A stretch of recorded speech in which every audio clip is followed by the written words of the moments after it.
Oh, Ya, entonces vamos a dar inicio a esta clase de, como habíamos acordado la semana pasada, hablar una clase introductoria de azul de metileno, ya que está en boga. Vamos a hablar de su utilización en urgencia y cuidados críticos a modo de una introducción para el médico de urgencia.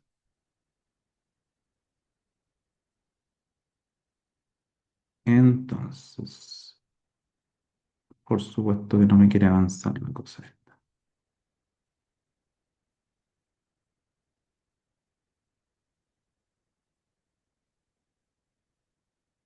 Ya, entonces, ¿qué vamos a abordar hoy?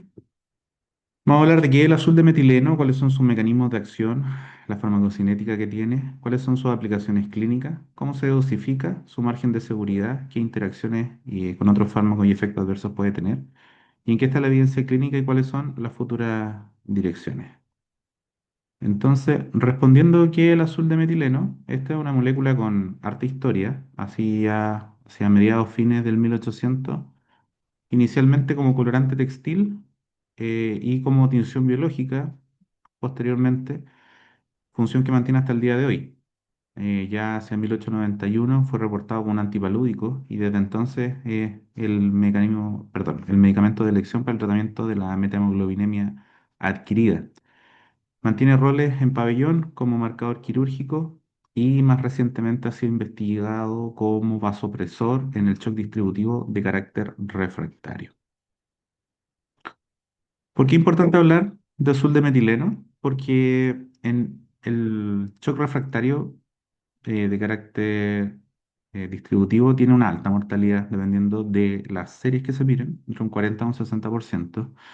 La otra razón es que esta es una molécula antigua, por lo tanto ya no está sujetada a patente, está ampliamente disponible y es barata.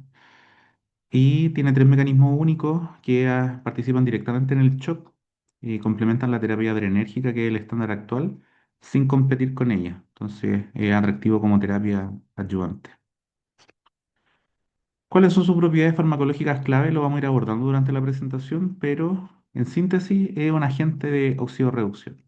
Tiene funciones en su forma oxidada, como el azul de metileno, que es lo que nosotros le administramos al paciente, y también mantiene actividad biológica en su forma reducida, que se llama azul de leucometileno, que a pesar de su nombre es de características incoloras. Tiene propiedades como inhibidor enzimático de la guanilato ciclasa y de la nitro, óxido nitroso sintasa en su forma inducible, por eso la I. Entonces participa directamente en la vía del óxido nítrico y del GMP cíclico, y esto lo vamos a ver más adelante, que es las propiedades que dan sus características de vasopresor. Tiene propiedades como antioxidante mitocondrial, interviniendo directamente en los bloqueos de la cadena respiratoria en la mitocondria, lo que le da sus propiedades como terapia en ciertas intoxicaciones. Y además es un inhibidor potente de la monoaminoxidasa en su forma A, lo que les da principalmente la base de uno de sus efectos adversos más severos, que es el desarrollo del síndrome serotoninérgico. Todo esto lo vamos a ir abordando en la medida que avancemos en la presentación. Entonces, de modo muy grueso, la fisiopatología del shock distributivo es la siguiente. Existe una injuria a través de la cual se desencadena la liberación de citoquinas, lo que finalmente va a generar la producción o la inducción de, valga la redundancia, la óxido nitrosintasa en su forma inducible, que a diferencia de la constitutiva, produce óxido nítrico de forma masiva. Y esta molécula es el mediador central de la vasodilatación patológica y en los casos más graves la resistencia a las catecolaminas. Entonces, como mencioné, las citoquinas generan la producción de la oxidonitrosintasa en su forma inducible. Esto lleva a la producción masiva de óxido nítrico. Esto va a conllevar a la activación de la guanilato ciclasa con la producción de GMP cíclico, y todo esto en conjunto va a llevar a la relajación vascular, que para nosotros en contexto de shock es el meollo del asunto. Todo este ciclo que acabo de mencionar genera una hiperpolarización de la membrana del músculo liso vascular por la inhibición de canales de sodio y activación de canales de potasio, lo que resulta en una vasodilatación profunda que en caso severo no responde a la terapia con catecolaminas convencional. Entonces, ¿cuál es el mecanismo de acción del azul de metileno? Participa en tres puntos claves en la vía del óxido nítrico, que es importante entender. En primer lugar, genera una inhibición de la guanilato ciclasa y esto va a intervenir en la producción del GMP cíclico. Va a inhibir la forma inducible de la óxido nitrosintasa, lo que va a reducir esta generación masiva de óxido nítrico. Y aparte va a quelar el óxido nítrico que ya se esté produciendo. Entonces, mediante estos tres mecanismos, lo que va a generar es disminuir el GMP cíclico. Este es un mecanismo clínico más relevante. Va a inhibir la producción de la oxidonitrosintasa, disminuyendo el óxido nítrico. Y esta función scavenger, que el óxido nítrico que ya se esté produciendo lo va a quelar, disminuyendo la biodisponibilidad y con eso el retorno del tono vascular. Aquí tenemos una infografía que muestra que en caso de shock distributivo, la vasodilatación y la hipotensión va a ser de carácter refractario. Tenemos la representación de las citoquinas proinflamatorias que van a finalmente producir la oxidonitrosintasa con esta producción masiva de óxido nitro. En paralelo, la guanilato ciclasa va a producir el GMP cíclico y todo esto va a conllevar finalmente a la afectación del músculo liso produciendo la vasodilatación patológica. El azul de metileno va a quelar esta acción del óxido nítrico, va a inhibir la oxidonitrosintasa y la guanilato ciclasa, restaurando el tono vascular. Y esto se va a traducir finalmente en aumentos de la presión arterial media, disminución de la dosis de vasopresores y va a contribuir al barrido del lactato. Además de sus propiedades vasopresoras, va a tener un efecto adicional que se habla de protección mitocondrial. Básicamente lo que genera a nivel celular el óxido nítrico y el peroxinitrito, que es otro metabolito, inhiben directamente los complejos uno y 4 de la cadena respiratoria mitocondrial. Y en este contexto, el azul de metileno va a ser un aceptor de electrones alternativo, lo que va a desbloquear estos complejos, permitiendo que la mitocondria vuelva a disponer de la utilización del oxígeno para preservar la síntesis de ATP. Entonces, este sería el mecanismo por el cual contribuye al barrido del lactato y a mejorar la oxigenación celular. Entonces, básicamente esto es un resumen de lo que ya acabamos de comentar, como en una tablita que resume cuál es el mecanismo que finalmente genera el desenlace clínico. Vamos a tener una restauración del tono vascular, una atenuación de la vasodilatación inducida por las citoquinas, una mejora inmediata de la PAM y vamos a tener una mejora del metabolismo energético a nivel celular.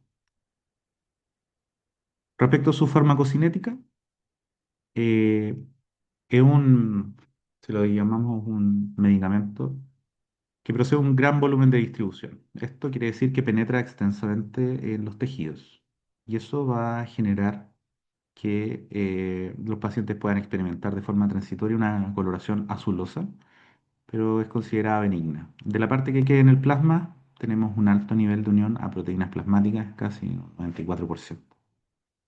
Respecto a su metabolismo en los tejidos, esta enzima que más adelante la vamos a volver a tocar es súper importante a través de la utilización de NADPH, la NADPH reductasa, metaboliza el azul de metileno en azul de leucometileno, que va a tener propiedades biológicas pero de otro carácter. La excreción va a ser principalmente renal, de ahí el acápite del ojo de utilización, o sea, el ojo que tenemos que tener cuando planteamos la utilización de azul de metileno en pacientes con enfermedad renal crónica. Se sabe que causa como efecto adverso cromaturia azul verdosa y esto puede extenderse por varios días. Esto no le genera ningún problema al paciente, de hecho, es un efecto adverso conocido, esperado y considerado benigno. Y tiene una vida media plasmática que va desde las 5 a las 24 horas, dependiendo de la tasa de filtración del paciente. Y esto permite ver efectos clínicos con la administración de bolos, pero también justificando infunciones en caso de vasoplejía persistente. Sus características consta de un pH bien ácido, por lo tanto está establecido que requiere una administración por vía venosa central, porque además de generar flebitis, también puede producir necrosis por extravasación. Y es súper importante conocer que debe ser diluida en dextrosa al 5% y no en solución salina porque cristaliza y precipita. ¿Cuáles son las consideraciones farmacodinámicas clave? Es que hay que saber que el inicio de acción es rápido, sobre todo si estamos buscando las características vasopresoras del azul de metileno. Realmente se observan entre 30 a 60 minutos tras el bolo, lo cual lo hace atractivo como una herramienta en urgencia hemodinámica. Tiene un efecto dosis dependiente. Estudios recientes del 2025 sugieren que dosis más altas pueden tener un mayor impacto en la mortalidad, aunque la ventana terapéutica es estrecha. Se mueve dentro de un rango a través del cual, como muchos medicamentos, tiene una dosis tope a través de la cual ya empieza a ser tóxico. Y lo bueno es que, como ya habíamos comentado, genera sinergia con las catecolaminas, no reemplaza la norepinefrina, actúa en un eje complementario, pero sí se está establecido que participa en la decatecolaminización, básicamente que baje el requerimiento vasopresor de los pacientes. Si yo les pregunto cuáles son las propiedades de aplicaciones clínicas del azul de metileno, la respuesta es principalmente shock distributivo y toxicología. Dentro del shock distributivo, con evidencia en shock séptico, shock anafiláctico y en un setting no tan atingente a urgencias, pero es importante conocer que la vasoplegia cardíaca, o sea, la vasoplegia en el paciente postoperado cardíaco. En el shock séptico refractario es importante recordar que no existe una definición ampliamente difundida, que esto varía, depende de uno lo lea, pero como estamos hablando de shock séptico, vamos a utilizar el margen de referencia que nos da la guía de la Surviving Sepsis, que es aquel paciente que no logra un mínimo de PAM de 65 pese a una infusión de norepinefrina de 0,25 pese a una adecuada resucitación con fluidos endovenosos. Como podemos ver, hay evidencia incluso desde el 2001 hasta lo más reciente, el 2025. Todos son estudios más o menos chicos, de poco N, donde se evaluaron distintas intervenciones buscando distintos resultados, o sea, lo que es bastante heterogéneo. Pero dentro de los resultados clave que vale la pena destacar, disminución de vasopresores, aumento de PAM, disminución de estancia en UCI, disminución de tiempo de ventilación mecánica e incluso más recientemente disminución de mortalidad. Bueno, va- antes de hablar de lo siguiente, es importante recordar este concepto de desacoplamiento de macro y microhemodinamia y recordar que lo que hacemos con la norepinefrina es básicamente restaurar el tono vascular de la macrocirculación, esperando que eso repercuta en la microcirculación. Recordar que los capilares donde se produce el intercambio a nivel celular no tienen capa muscular, por lo tanto, lo único que nosotros hacemos es esperar de que la perfusión mejore. Hay estudios que buscaron, bueno, ¿y cómo le va a la perfusión a nivel microcirculatorio cuando utilizamos azul de metileno? Y en un estudio clínico aleatorizado de 2024 se estudió el índice de flujo microvascular, que este es como el modelo típico para ver cómo le va la perfusión en sepsis. Este índice se mide a nivel sublingual con videomicroscopía y se evidenció que la utilización de azul de metileno es significativamente mejor y el efecto se ve desde las primeras horas y es sostenido durante las primeras 24 horas. O sea, los pacientes no solo bajan el requerimiento vasopresor, no solo mejoran su tono vascular, sino que también hay una mejora a nivel de la microcirculación. Al reducir la vasodilatación patológica y el edema endotelial, el azul de metileno puede corregir este desacoplamiento hemodinámico que es habitual de ver en fase avanzada de la sepsis, lo cual sigue haciéndolo una herramienta terapéutica bastante atractiva. Bueno, ¿cuál es el rol de la vasoplegia por cirugía cardíaca? Bueno, este es un cuadro, un síndrome propio de este grupo de pacientes. Se desarrolla entre un 5 y un 25, sobre todo en cirugías cardíacas que utilizaron circulación extracorpórea. Estos pacientes, por la producción de citoquinas proinflamatorias, generan una vasodilatación, a veces resistente a terapia catecolamínérgica, y aquí se ha utilizado como terapia de rescate, pero ya en estudios desde el 2005 se ha utilizado también como profilaxis en pacientes que van a ser sometidos a este tipo de cirugía cuando tienen ciertos factores de riesgo, principalmente si son usuarios de IECA o de calcio antagonista. Y como pueden ver ahí, Hay incluso series de casos que muestran que estos pacientes que recibieron profilaxis con azul de metileno no desarrollaron en lo absoluto vasoplegia versus un 26% de los controles cercanos a lo que ya referíamos en la estadística anterior. También se han cuestionado si vale la pena usarlo temprano o tardío, así como cuando está empezando o cuando he hecho todo lo que puedo y estoy tarde. En este estudio del 2017, el uso temprano se asoció a mayor supervivencia, menor incidencia de evento adverso, menor requerimiento de vasopresores. Por lo tanto, se concluye que la administración precoz bloquea la cascada del óxido nítrico antes que la disfunción microvascular se vuelva irreversible. También tiene rol en la anafilaxia refractaria. En el caso del choque anafiláctico, la histamina liberada también va directamente a la vía del óxido nitroso y esto también activando la vía de la guanilato ciclasa y el GMP cíclico genera una vasodilatación que puede llegar a ser refractaria al uso de epinefrina. Por lo tanto, en contexto también parece atractivo utilizar el azul de metileno y cuando las dosis de epinefrina han sido repetidas no se logra, no logra revertir el colapso circulatorio, el azul de metileno actúa como un antídoto fisiológico al bloquear las vías que ya hemos mencionado.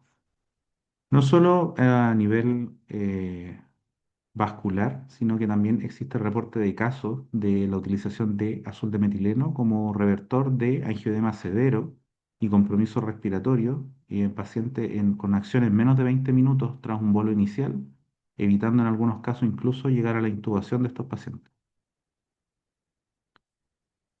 En toxicología tenemos rol y evidencia en bloqueadores de canales de calcio, donde la vasodilatación es predominante, el azul de metileno restaura el tono vascular. También tenemos evidencia en toxicidad por metformina por por su acción en el complejo 1 mitocondrial, donde aquí está inhibido, el azul de metileno podría contrarrestarlo.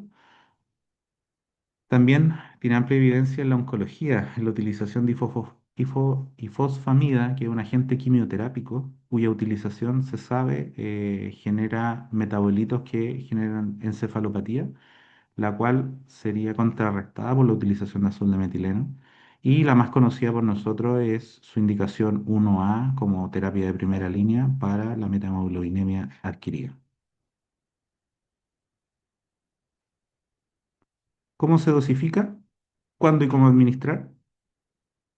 Como pueden ver, en el caso de los adultos, los bolos iniciales son bastante similares, solo varía levemente en cuánto tiempo se administra. En algunos casos puede ser seguido de una infusión continua con las correspondientes consideraciones. Y como dijimos anteriormente, debe ser preparado en dextrosal 5 o agua estéril endovenosa porque en solución salina al 0,9 tiende a precipitar. Y dado su pH ácido, debe ser administrado por vía central. Por todo lo que hemos hablado, vale la pena preguntarse, bueno, ¿bolo solo, infusión continua sola o ambos juntos? Hay un estudio costarricense que es una corte retrospectiva de 10 años, y aquí están graficados los resultados, donde se evidencia que un bolo seguido de una infusión es la vía de administración que tiene mayor tasa de respuesta. Por lo tanto, la recomendación práctica es que en el paciente crítico debemos iniciar con un bolo y luego seguir con una infusión. ¿Cuándo es el momento de iniciar el azul de metileno? Cuando establezcamos que nuestro paciente está en shock refractario. ¿Cuáles son las contraindicaciones? Lo vamos a ver más adelante, pero existe una patología genética que es el déficit de G6PD y por otro lado la utilización de fármacos serotoninérgicos por el riesgo de síndrome serotoninérgico que presenta la utilización de azul de metileno. Y como dijimos, debemos administrar un bolo más la infusión. Como dice aquí abajo, la ventana de oportunidad terapéutica es central de entender. La idea es que el gran grueso de la evidencia inicial de la utilización de azul de metileno estaba perfilada como una terapia de rescate. Sin embargo, hoy esta evidencia está migrando a utilizaciones cada vez más precoces y esto está dando buenos resultados porque lo que queremos hacer es que no sea demasiado tarde, ya no haya que arreglar cuando llegamos con el azul de metileno. Entonces dice que la ventana de oportunidad es central antes de que se produzca la disfunción microvascular. El daño orgánico sea irreversible. Eso quiere decir que en vasoplegia post cirugía cardíaca, esto es en el quirófano y en la sepsis en las primeras horas desde que establecimos que el paciente está en shock refractario. Entonces, esta infografía muestra esta evolución de la evidencia donde el paradigma tradicional del azul de metileno era usarlo como ya último recurso, pero lo que nos hemos dado cuenta es que estamos encontrando esta ventana de oportunidad ya cerrada. La guanilato ciclasa ya no está desregulada, ya no juega un rol y la falla orgánica está demasiado avanzada como para ser revertible. O sea, aquí más que nunca evidenciamos el concepto de tiempo de dependencia. Mientras que un paradigma más actualizado de uso temprano está asociado a múltiples beneficios, que es el ahorro de las catecolaminas, optimización de la hemodinamia, mejora del aclaramiento lactato y mejora de supervivencia en la UCI. Pequeñas palabras de dosificación pediátrica. ¿Hay evidencia? Sí. Hay beneficio también menor que en el paciente adulto. Si ustedes se fijan, y quiero que nos detengamos, los neonatos ocupan una dosis mucho menor. Y eso es importante entender, producto de que existe en el menor de 3 meses una inmadurez enzimática. Mientras que a contar de los 3 meses ya establece que la actividad enzimática necesaria para el funcionamiento del azul de metileno es suficiente y las dosis son las mismas que en el adulto. ¿Por qué se produce esto? El azul de metileno necesita ser metabolizado por esta enzima, que es la NADPH metahemoglobina reductasa. Esta enzima utiliza el NADPH, le roba al azul de metileno electrones y con eso se transforma en azul de leucometileno. Este azul de leucometileno es el que trata la metahemoglobina. Sin embargo, al tener inmadura esta enzima, el azul de metileno no se reduce, no pierde los electrones y finalmente lo que puede hacer es entregárselo al fierro que está en estado ferroso de la hemoglobina y transformarlo en férrico. Y eso genera la paradoja del azul de metileno neonatal, que es un cuadro en que por madurez enzimática, en vez de tratar la metahemoglobina, el azul de metileno puede producirla. Entonces, la recomendación práctica, siempre con balance riesgo-beneficio, en neonato usar dosis más chicas, monitorizar la metahemoglobina activamente y por el riesgo de que por inmadurez enzimática terminen produciendo metahemoglobinema. Respecto al perfil de seguridad e interacciones, existen contraindicaciones absolutas y relativas de la utilización del azul de metileno. Esta enfermedad genética que ya nombramos es una contraindicación absoluta. ¿Por qué? Porque finalmente cuando la gente tiene esta enfermedad no cuenta con el suficiente NADPH y lo que genera el azul de metileno es acumularse dentro de los glóbulos rojos generando hemólisis y hemólisis de carácter masivo que pone en riesgo la vida del paciente.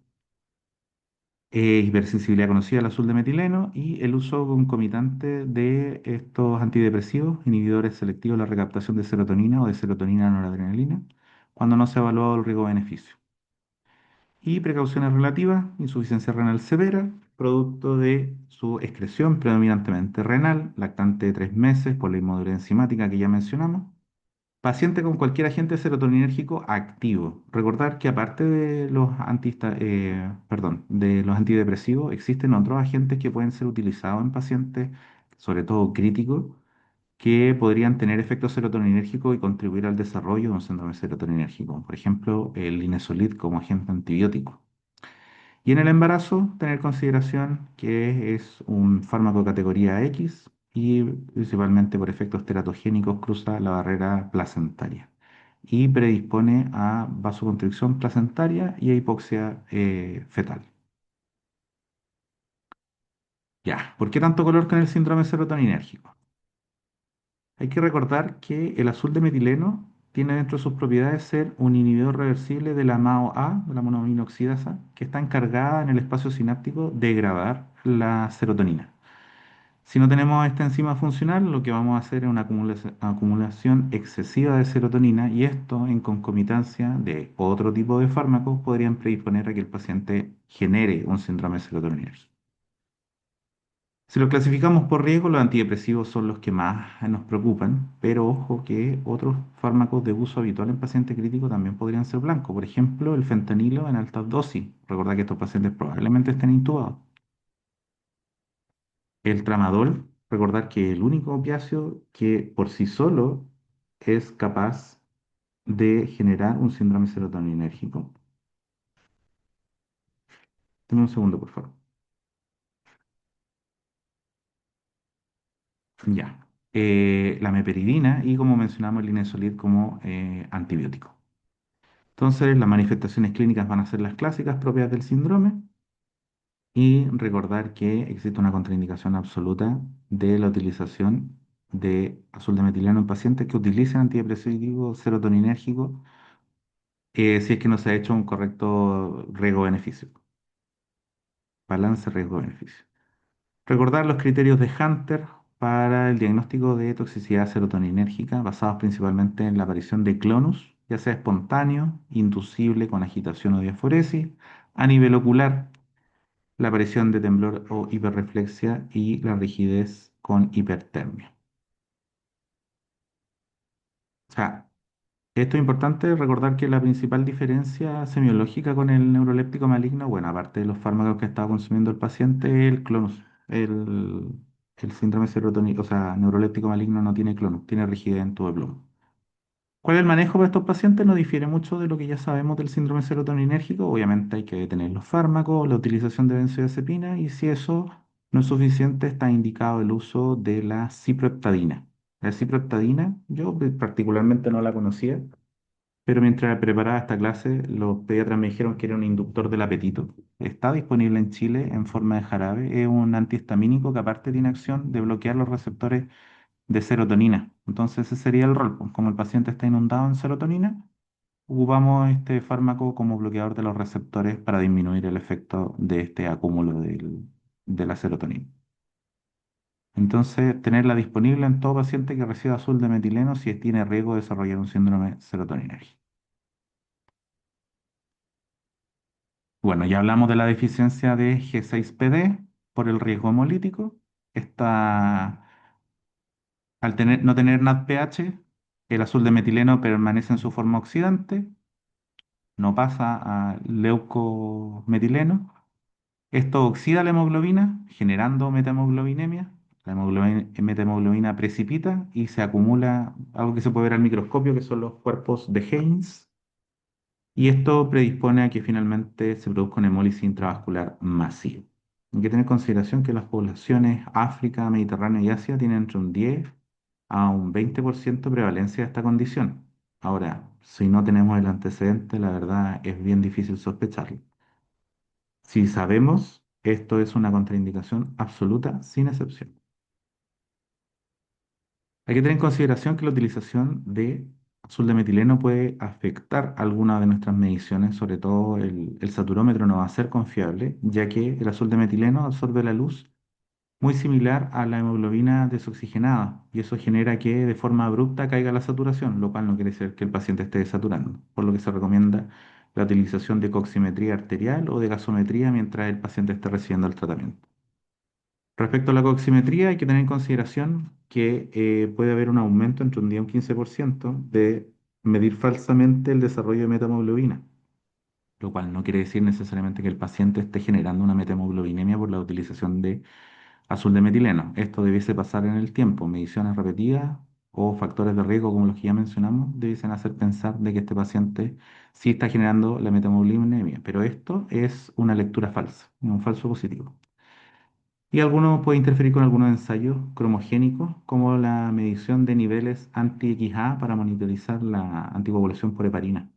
Entonces, lo que se recomienda es que los niveles se midan 4 a 6 horas después de la utilización de la infusión de suldametileno.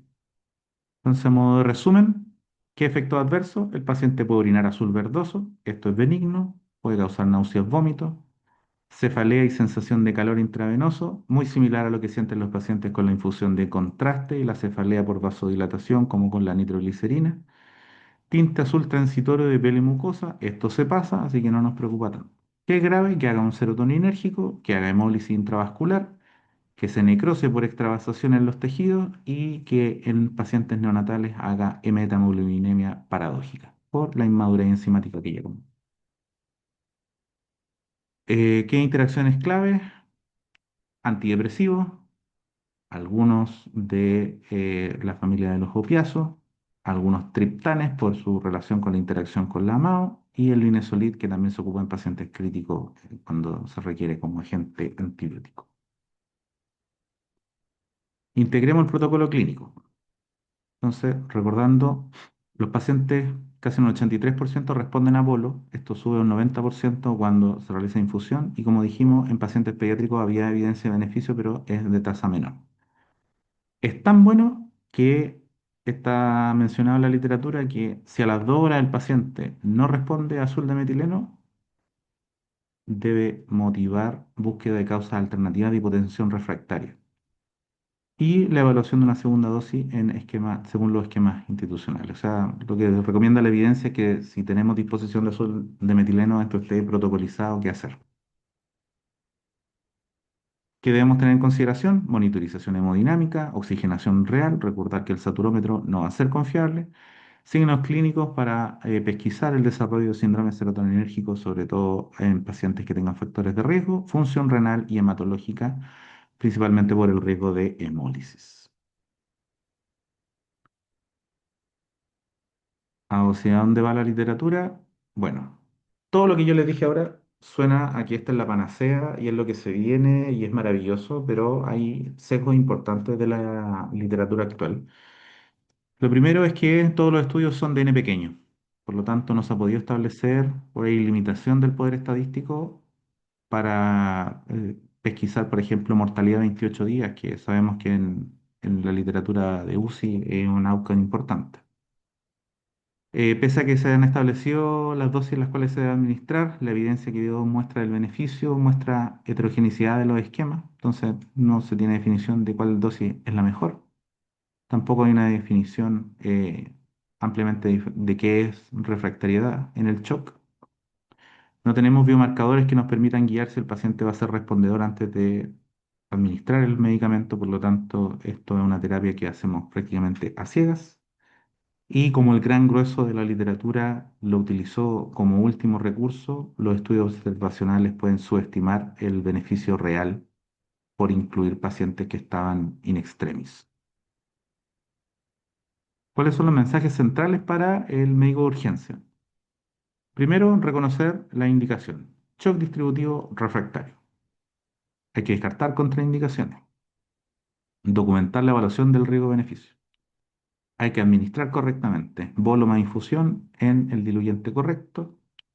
Monitorizar activamente. Esto no es poner el azul de metileno y mandarse a cambiar. Hay que actuar temprano. La evidencia muestra que hay o sea, favorece consistentemente el uso precoz, antes de que el daño microvascular sea irreversible y de que sea, aquí me equivoqué, de que el azul de metileno sea menos efectivo.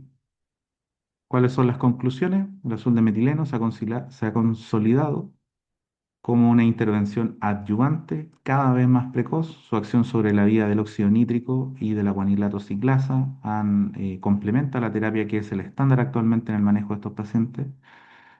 Tiene beneficios en la macro y en la microcirculación y tiene harta evidencia, aunque de carácter cuestionable, en el shock séptico refractario, en el síndrome vasopléjico post cirugía cardíaca, en la anafilaxia y en toxicología.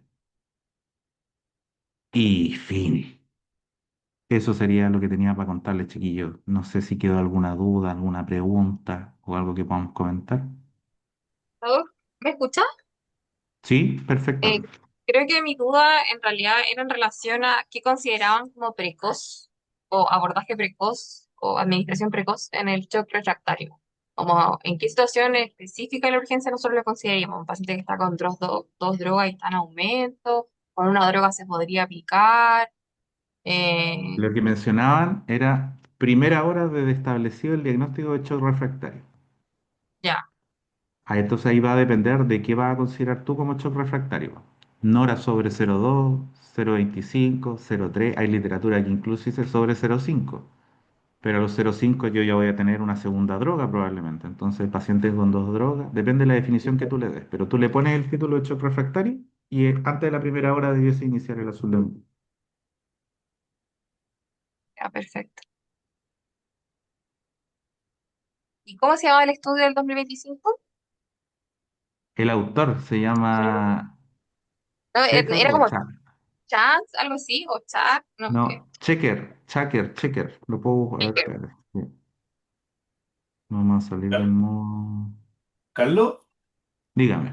¿y esto está disponible en el hospital o es solo como algo muy, un sueño? Le pregunté a mi señora y sí tenemos. O sea, sí lo han ocupado en la UCI. Ahora, a la vez que Jorge lo necesitó, tuvo que mandar a pedirlo a La Serena. Cuando tuvo el paciente la Ah, metamoglobinemia por coca,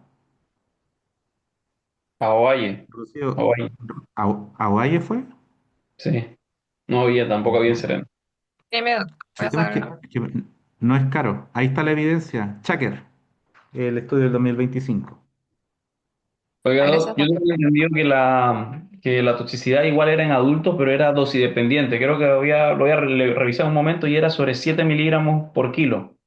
Es correcto. Por eso hacía mención durante la presentación que tiene un margen terapéutico estrecho. O sea, si bien a más dosis tiene más efecto y se mueren menos, empieza a solaparse la toxicidad. Y efectivamente, la dosis que tú dices es la que yo encontré. Sobre 7 miligramos por kilo en paciente adulto, las personas pueden hacer metahemoglobinemia paradójica. Y esto no es porque tengan la enzima inmadura o porque no tengan NADPH, sino porque se satura la vía enzimática. Entonces, queda mucho azul de metileno sin reducir y finalmente esto es lo que va a generar la transformación de hemoglobina en metahemoglobina. Usted satura la vía y va a tener el efecto paradójico. Sí, sí, eso Pero es lo que había. buen aporte ahí. Hay dosis de toxicidad en adultos también. ¿Lo ¿Algún usaría? otro comentario, dudas? ¿Raya para la suma lo usaríais? Sí. O sea, que yo jamás lo he usado, jamás lo he visto. Leyendo, sí. De hecho, me queda la duda de por qué no estaba más masificado. ¿Cachai? ¿Por qué se sigue pareciendo como un último recurso en vez de algo más precoz? Sí, sí, Yo yo lo he soy, visto un par de veces. yo, En Serena lo usan. Mm, y en Santiago pregunté harto y claro, antes está el tener muy, muy claro qué otra cosa le puede faltar al paciente, como estar bien el fenotipo de shock, etcétera, y si no hay más nada que hacer, es una opción. claro. Pero ahí ojo que hay que tener claro también que es, si un paciente no responde con, no sé, 0,25, 0,3 de Nora, ahí entre medio, antes de partir el azul de metileno, está el buscar que efectivamente esto sea vasopléjico. ¿Cachai? No porque le falte agua, no porque le falte poder inotrópico, ¿cachai? Porque a lo mejor lo que necesita es otro tipo de droga y no seguir apretando la vasculatura. Pero si tú estableces Claro. que esto es vasopléjico, pareciera que la evidencia ir más en que sí que no.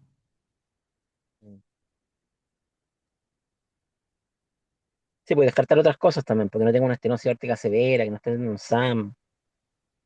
Claro. Como eso puede estar profundamente vasopléjico, pero eso igual cambia como qué tipo de droga vaya a usar, po.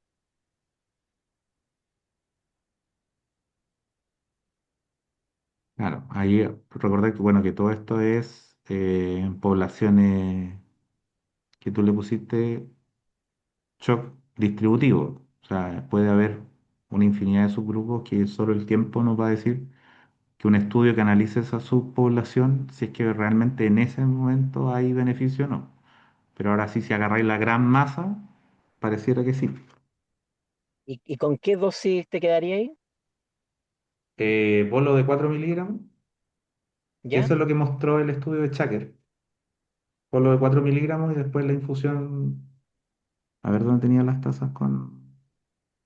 Pero ojo que el estudio de Chuck es grande dentro de lo que hay, pero no son 90 pacientes, ¿no? A ver, ¿dónde tenía las dosis? Acá están, parece, ¿no? Dice 1 o 2. El estudio del 2025 probó 4 y con eso mayor beneficio en mortalidad. Pero después todas las infusiones 0,25 a 1, ¿cachai?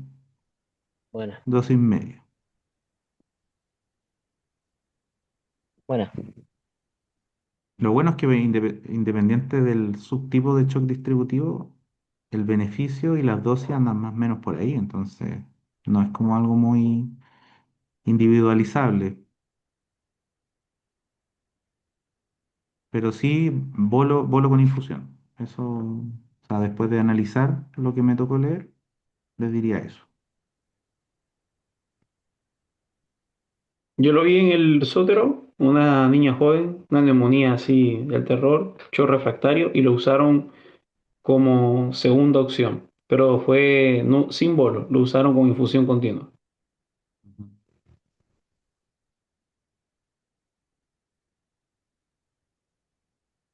Puta, eso es lo bueno que roten en otros lados y viven otras visiones, otras experiencias, otras poblaciones. Que ahí ustedes vayan haciendo, extrayendo lo mejor de otros lados y sacan su propio juicio. Ahora, yo estoy hablando desde la ignorancia absoluta. Yo jamás he visto a un paciente que utilice un azul de metileno. No sé si es tan mágico. No sé cómo se ve un guan que se pone azul. No he visto la orina azul verdosa tampoco. Entonces, puta, me tocó ver una película y parece que la película es buena. Es todo lo que puedo decir.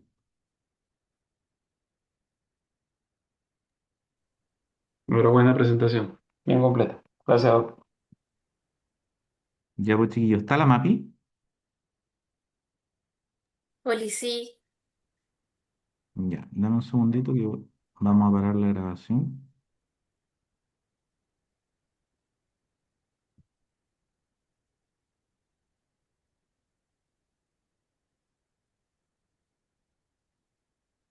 Voy a compartir. Ya, MAPI, debieses poder conectarte ahora. Ya, ya, chiquillo. Siguiendo con o sea, el tema de trauma, vamos a hablar hoy día acerca de las técnicas de reducción traumatológica en el servicio de urgencias.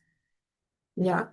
Tenemos que primero saber qué es una técnica de reducción traumatológica, que estas son maniobras destinadas a restituir la posición anatómica normal de un hueso o articulación. ¿Y cuándo se van a utilizar? Cuando existe una pérdida de alineación anatómica de una estructura ósea o articular comprometiendo su función, causando dolor o riesgo neurovascular, donde tenemos, por ejemplo, las que son las luxaciones, cuando hay una pérdida completa de la congruencia articular, las fracturas desplazadas, cuando los fragmentos han perdido su alineación, o lo que son las luxofracturas. ¿Se ve la presentación?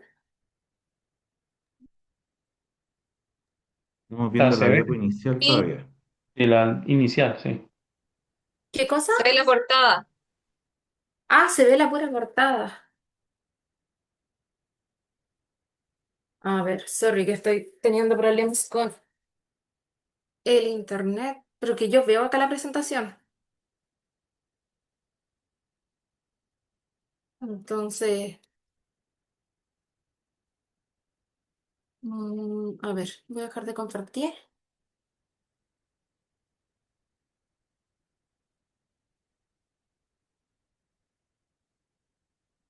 Disculpen.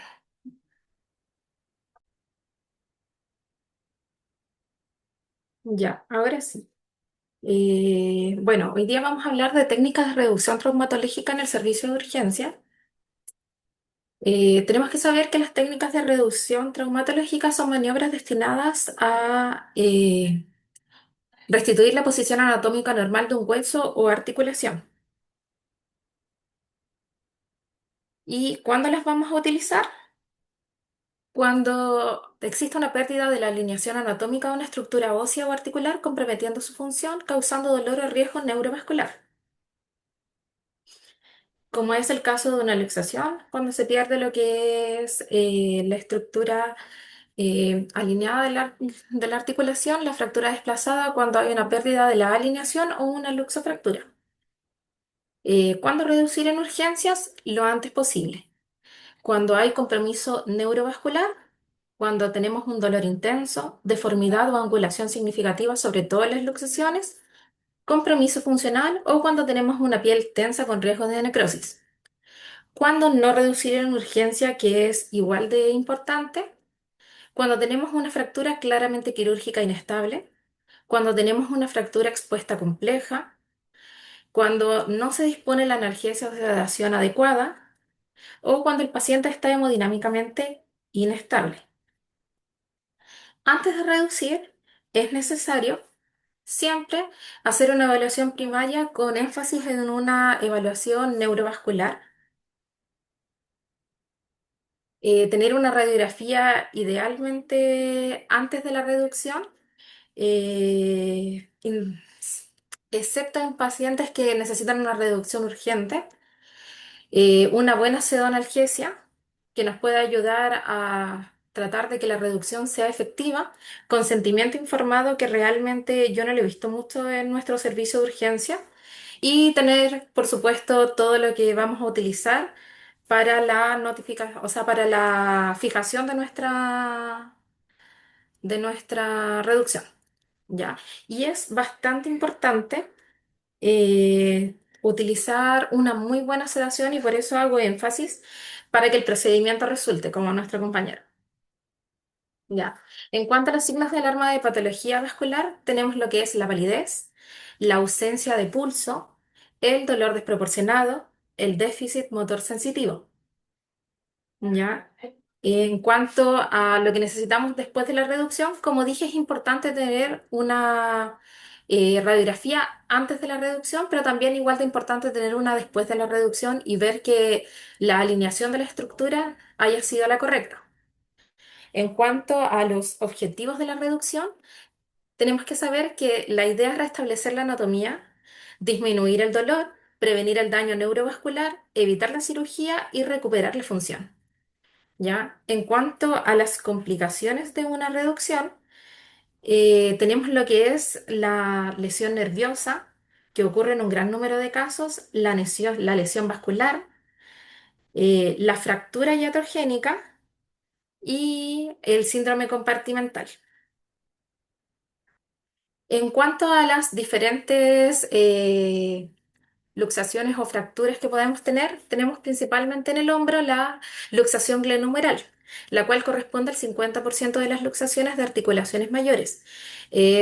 Corresponden un 95, un 97% son anteriores, en donde la cabeza del húmero va a ir anterior a la parte glenohumeral, un 2 o un 4% son posteriores y 0,5% son inferiores.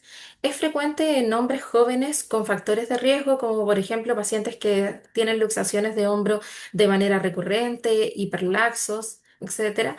Y el mecanismo de la lesión va a ser una abducción con un brazo en extensión y rotación externa.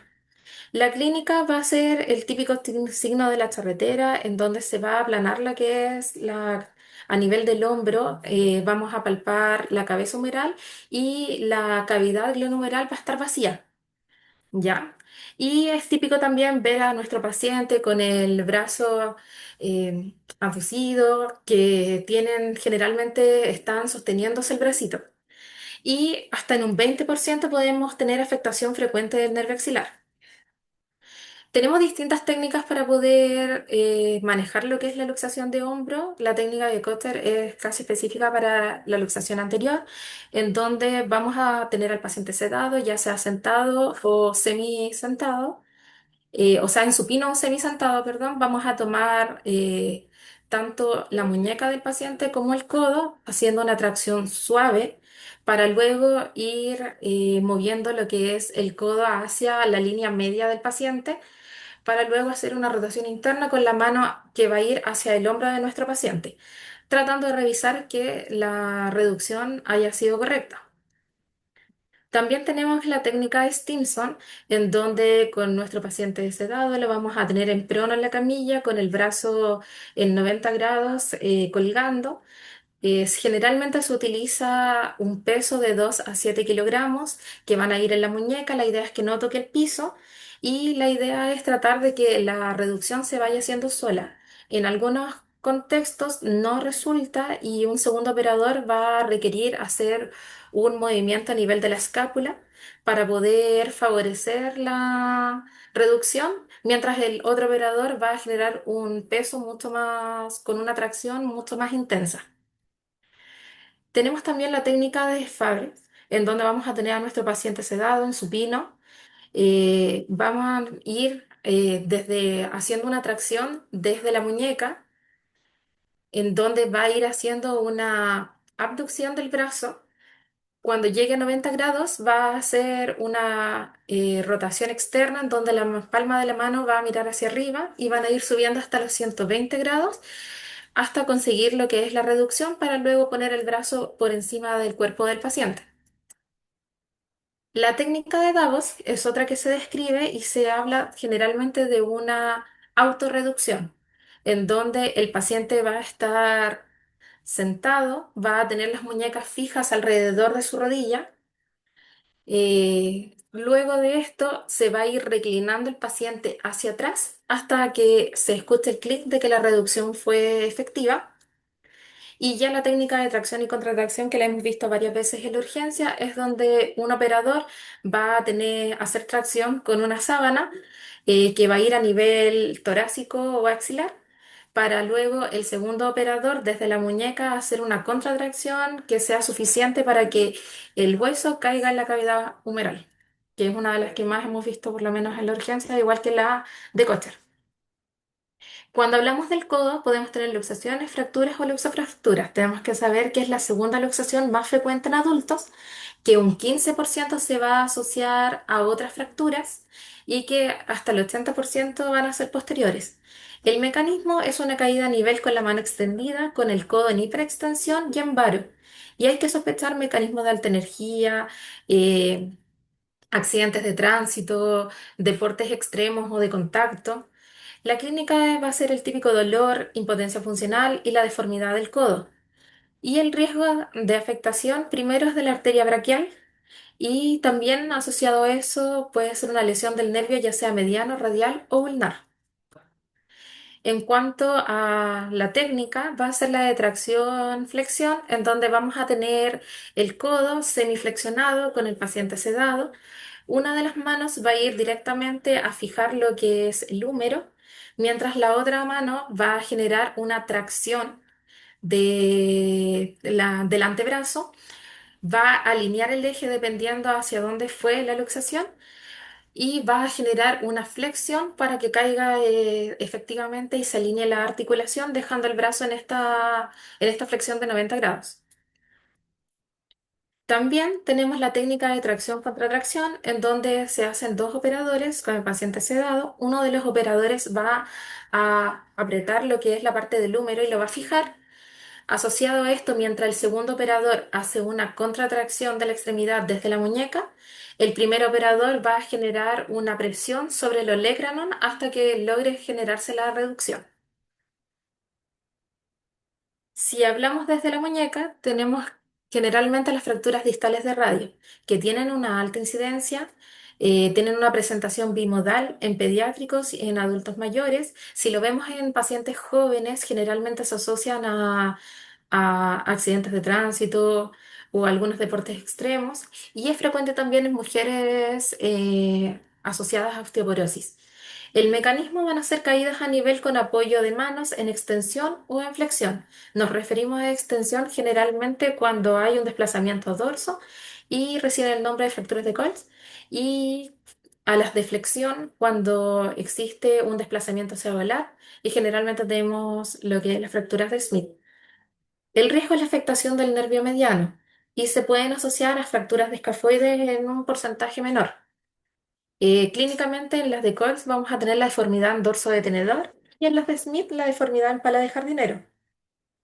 En cuanto a las técnicas, generalmente tenemos la técnica de Bowler, en donde el paciente va a estar acostado en decúbito supino, con el brazo en flexión de 90 grados, se le va a aplicar un peso a nivel brazo y se va a generar una tracción que es pasiva en teoría desde los dedos y el pulgar. La idea de este movimiento es tratar de desimpactar la fractura.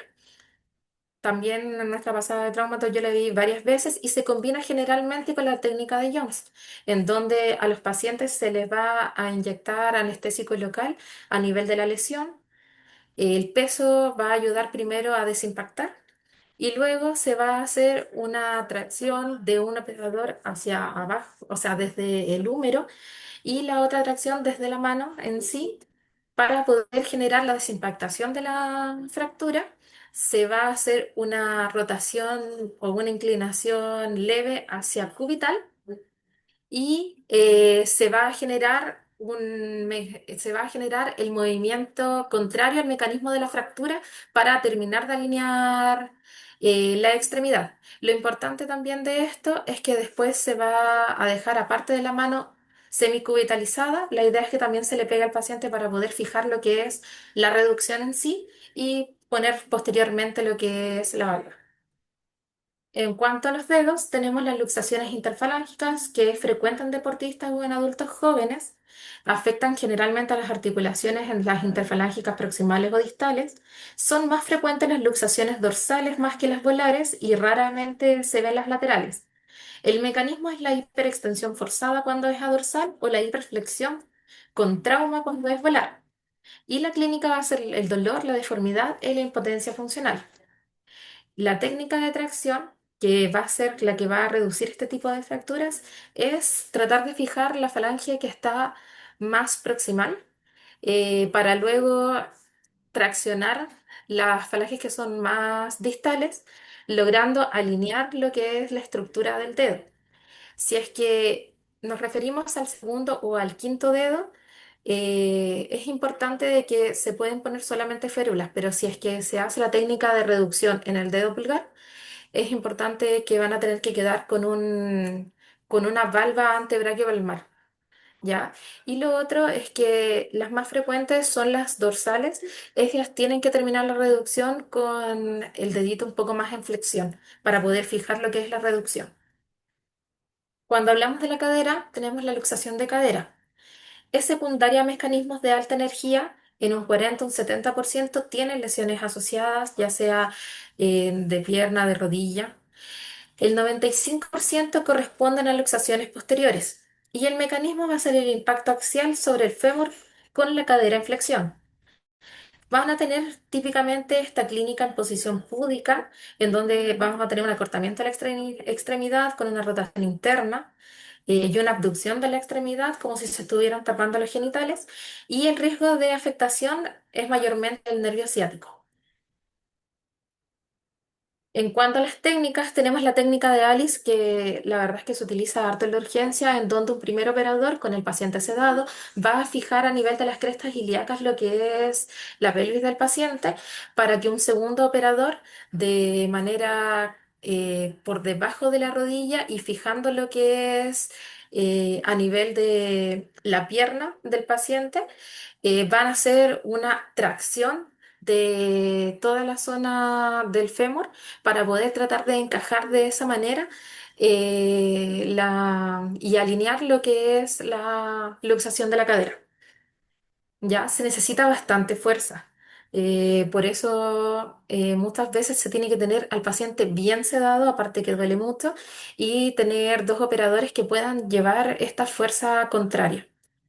Y lo otro es la técnica de Stimson, que personalmente no la he visto, en donde el paciente se pone en prono en una mesa con las extremidades colgando y las rodillas en flexión de 90 grados. Uno de los operadores va a fijar a nivel del sacro al paciente y el otro a nivel de la pierna, realizando una fuerza hacia el suelo para poder alinear lo que es la extremidad. Cuando hablamos de la rodilla, tenemos lo que es la luxación de rodilla. Es una lesión poco frecuente, pero es grave. La anterior es la más frecuente. Se asocia a traumas de alta energía, a deportes de contacto y en caso de obesos a traumas de baja energía. Y el mecanismo es la hiperextensión forzada. La clínica va a ser el dolor intenso, la deformidad, la inestabilidad y generalmente se asocian a hemartrosis. Y el riesgo es mayor ya que tenemos la alteración de la arteria poplitea que puede llegar de un 30 a un 60%, del nervio peroneo común que puede llegar hasta el 40%, de los ligamentos cruzados anterior y posterior e inclusive de los ligamentos colaterales. Cuando hablamos de la reducción, tenemos la técnica de tracción contra tracción axial, en donde con el paciente sedado, un primer operador va a fijar lo que es la pierna a nivel del fémur, siendo el segundo operador fijando lo que es a nivel de tobillo y posterior a la rodilla, generando una tracción sostenida y suave para lograr el encajamiento de la rodilla, evitando, por supuesto, todo lo que es las lesiones que comenté anteriormente. Y cuando hablamos de la luxación de la rótula, tenemos que saber que es la luxación más frecuente de rodilla en pacientes jóvenes, predominan mujeres adolescentes y adultos jóvenes, tiene una alta tasa de recurrencia de un 15 hasta un 40%, que el 90-95% son laterales, y el mecanismo es un giro con el pie fijo, con la rodilla en semiflexión, con contracción brusca del cuádriceps. La clínica va a ser igual que antes, el dolor, la deformidad, la impotencia funcional y pueden tener un poquito de derrame, aunque es más frecuente en la anterior. Y la técnica de extensión progresiva con presión medial se hace principalmente, vamos a tener al paciente en decúbito supino, puede hacerse o no con sedación, yo lo he visto en urgencias sin sedación y los pacientes alivian rápido, en donde se va a hacer tomar al paciente, la rodilla del paciente afectada con la mano por posterior, con el pulgar que nos dé hacia lateral, fijando desde el tobillo la otra mano. La idea es ir haciendo progresivamente una extensión y ir con el pulgar que está hacia lateral, tratando de llevar la rótula hacia medial, hasta que generalmente cuando se llega a la extensión completa, la rótula sola hace un clic y vuelve rápidamente a su lugar. Y cuando hablamos de las de tobillo, tenemos fracturas o luxofracturas de tobillo, son las fracturas más frecuentes de una articulación de carga. La incidencia es igual entre hombres y mujeres, aunque en los hombres se asocia más a personas jóvenes por accidentes de tránsito o deportes extremos, y en las mujeres sobre los 50 años se asocia a tanto a deportes también, a actividad física extensa o inclusive el uso de tacos. Ya, el mecanismo es rotacional y la clínica va a ser el dolor, la deformidad, la impotencia funcional y podemos tener también edema o equimosis. También podemos generar lo que es la fractura de Meissonier, en donde vamos a tener tanto lesión de la sintesmosis como de la membrana icterósea asociado a una lesión espiroidea del tercio proximal del peroné. Tenemos la clasificación de Weber, en donde vamos a tener diferentes tipos. La intrasindesmal es por una inversión, generalmente es la única que tiene tratamiento ortopédico. Ya la B pase generalmente por mecanismos de eversión, es transindesmal y el tratamiento es quirúrgico, al igual que la suprasindesmal, en donde generalmente es por pronación, abducción, también es quirúrgica, al igual que si la articulación se encuentra inestable, tiene un desplazamiento de más de 2 milímetros o tiene una lesión neurovascular. Y en cuanto a la técnica que vamos a utilizar, es la técnica de tracción contra tracción axial, que se junta con algunas técnicas de Bowler, que se llama como cuando se va a sacar la bota. Lo que hay que hacer es fijar el tercio distal de la pierna con una mano y con la otra se va a hacer una tracción del retropié desde el calcáneo hacia adelante, generando una alineación de la articulación hasta lograr dejar el pie completamente en 90 grados. Por lo tanto, en conclusión, es importante reconocer las luxaciones que requieren reducción urgente. También identificar cuándo reducir en urgencias versus derivar. Es importante ejecutar las técnicas paso a paso y sobre todo el manejo de la analgesia y la sedación segura y por supuesto detectar las complicaciones que pudiesen ser precoces. Foto autorizada por mi compañero. Muchas gracias. Muy bien, muy bueno. Bueno, Pablo. Oye, Mapi, nada Intentamos hacer más, videos, pero no se podía. oye, No pilló Mapi, la tecla. en la decadera de Alice, yo he visto que, por ejemplo, los dogs se quedan prácticamente de pie De la arriba de las camilla, camillas sí. para hacer la atracción. Sí, o si no ocupan un escabel. Pero buena presentación. El otro día intentaron hacer una y ya llevaban como 200. Ah, no, ese era el de hombro, pero llevaban como 200 de propo y mucha analgesia. Y pseudoanalgesia. ¿A quién se le Pero ocurre eso. hacer ese weón? Se ve que en algunas revisiones los pacientes cuando tienen mucho tiempo de evolución cuesta más que todo porque hay como una contractura que hay a nivel la articulación, la cápsula, como que se genera una contracción. Entonces, a veces la reducen y se vuelve a luxar. E incluso tuvimos uno hace poco con el doctor Zúñiga. Eso me refería. Uno que va varias veces y dijeron que era como crónico. Ya, muñecos, ¿alguna otra pregunta, consulta, comentario?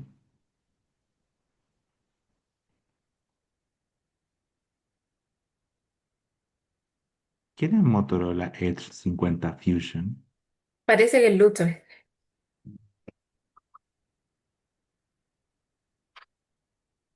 Ya, muchachos, hasta acá dejamos la grabación. Muchas gracias a todos, que tengan bonita tarde.